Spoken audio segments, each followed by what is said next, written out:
Hey guys, this is Impact. A lot of you may already know me as a content creator or a streamer, but many probably don't know that I actually played competitively. I played in events like Insomnia, DreamHack, or even the IESF's 2013 World Championship in Bucharest, so you can probably tell that I'm like super pro and stuff, while the truth is I'm total crap. But this actually allows me to give you a little insight on the differences between solo queue and pre-made playstyles. What I'll be doing today is a little side-by-side comparison. I'll be focusing on something that usually has a lot more ramifications than you'd expect: lane pushing. While I'm going to be focusing on the supports, or rather the bot lane's point of view, many of the things that I'll be talking about also apply to the other lanes. But enough blabbering, let's get to it. Lane pushing usually begins at level 1, both in high elo solo queue games and competitive play.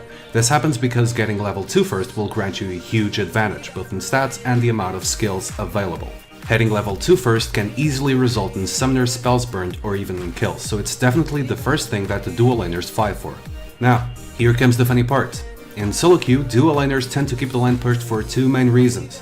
One, to get to turret as fast as possible because they want to roam early, or even if they acknowledge that their opponents scale better than them, so they really don't want to face them after a certain point. 2, to deny the enemies the chance to be aggressive. If you're playing against a poke-based champion like Lulu or Zyra, they'll be forced to poke from beneath the turret, which can make their ADCs lose CS. If you're playing against Leona, however, and if she wants to engage on you, she'll have to do it on top of your own minions, so she'll take a lot more damage than she normally would.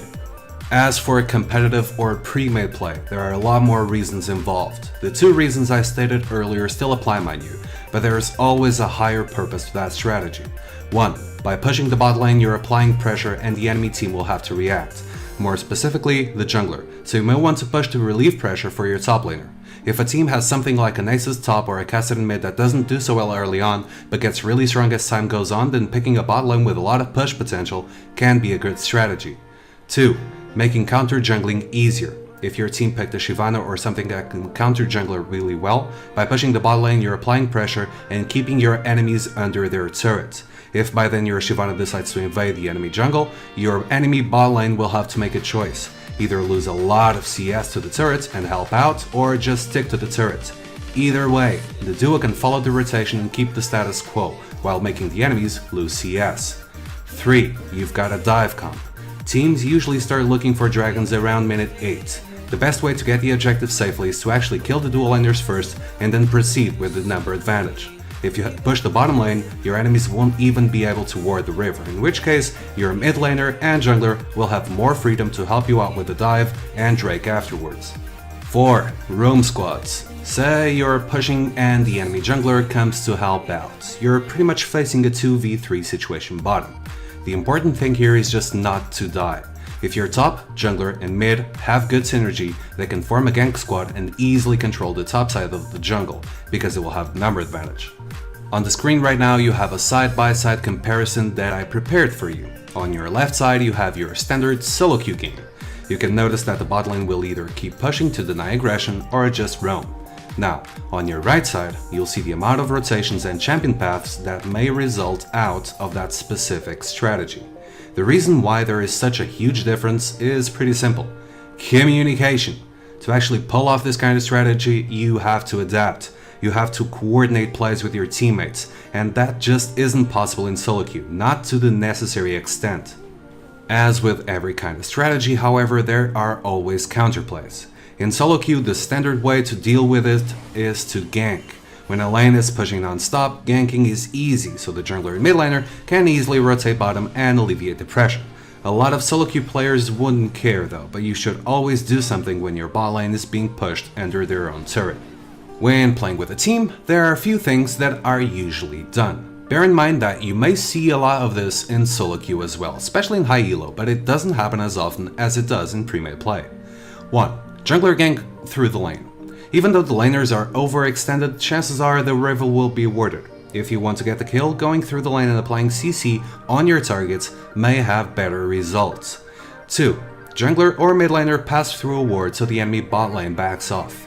You don't need to gank all the time. Just by showing yourself, you're pretty much letting the opponents know that you're there, and they'll have to reevaluate their strategy. 3. Remove enemy vision. A well-placed pink ward may guarantee that the enemies won't be able to have vision and thus be forced to play passively. 4. play with the opponent's overconfidence. If a duo is pushing, they'll be confident that they can win skirmishes because of all the minions, and they'll be pretty sure you can't contest wards, for example. By placing a pink ward on a bush that you know is warded and baiting your opponents to clear it can open up the perfect gank for your jungler. 5. Experienced teams will recognize the push potential in a duo and may pick teleport to help out. Keeping wards inside the lane's bushes can be crucial, and it is now easier to do because of the pink ward limit. One thing that usually happens in these situations is counter ganking. If a duo is pushing really hard, ganks are to be expected. Counter ganks should be planned ahead in order to keep the pressure on the enemy team and to avoid any casualties. These, however, should also be expected. And when a jungler ganks or counter ganks bottom, they should always expect a 3v3 situation unless the jungler has been spotted elsewhere on the map. Once again, there is a difference between what usually happens in solo queue and the amount of thought that goes into dealing with this kind of pressure while playing with a team. Pressuring a lane by pushing hard can have a lot of disadvantages and a lot of counters, but if you plan ahead, it may prove to be highly beneficial for your team, both in solo queue and team games. Just make sure to remember that the same strategy doesn't work the same way in solo queue and pre-made 5v5, and always discuss the best course of action with your teammates before the game actually starts. Planning ahead wins games. So that's pretty much it for this episode of side-by-side comparisons. I hope you liked it. If you did, make sure to leave a thumbs up and a comment in the description. If you have any suggestions as to what I should talk about next episode, make sure to let me know as well. And as always, don't forget to hit the subscribe buttons, to follow my Facebook, Twitter, and stream at twitch.tv/ImpactPT. So until next time guys, good luck, have fun, and have a great day. Peace!